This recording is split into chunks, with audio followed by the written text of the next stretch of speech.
네, 방금 보신 내용 취재 기자와 함께 좀 더 자세히 알아보겠습니다. 자, 황정환 기자.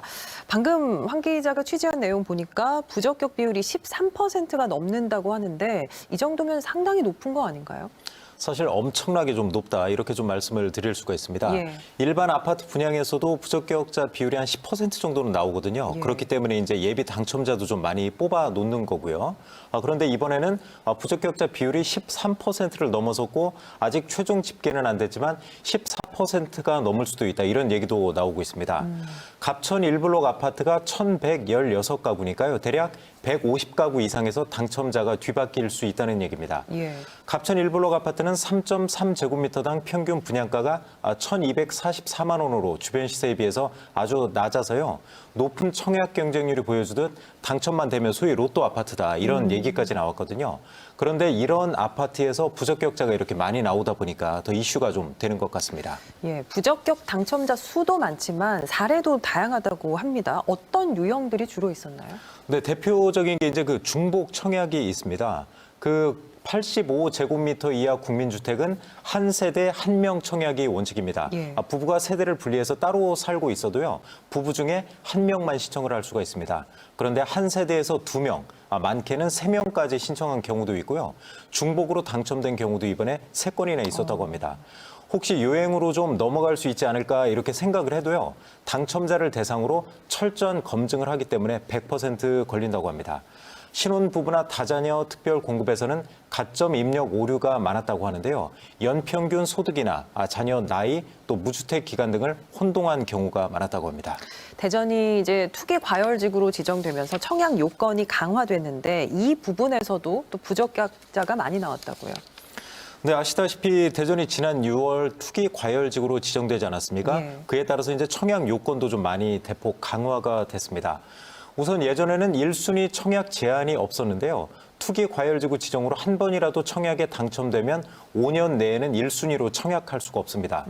투기 과열지구에서는 청약 자격도 세대주에게만 주어집니다. 만약 청약 자격이 있어도 세대주가 아닌 세대원이 신청을 해서 당첨이 되면 부적격 판정을 받게 됩니다. 예. 특히 갑천 1블록 아파트는 대전에서 처음으로 주택법이 아닌 공공주택 특별법을 적용해 소득뿐만이 아니라 이번에는 자산 또 차량 가격까지 기준에 넣었습니다.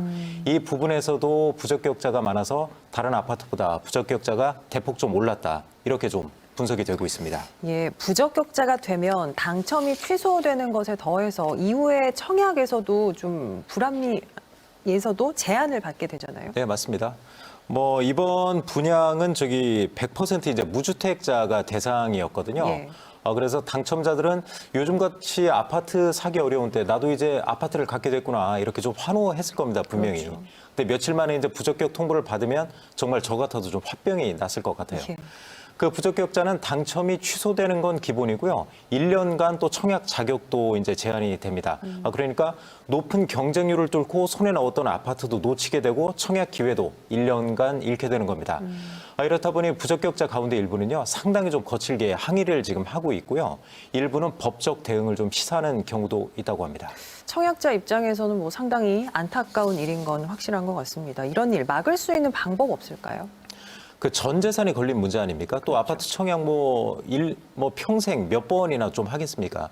우선 청약자 본인이 좀 정신을 바짝 차려야 된다. 예. 이런 말씀을 좀 드려야 되고요.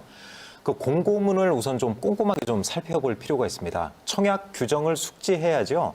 예상치 못한 피해를 줄일 수가 있습니다.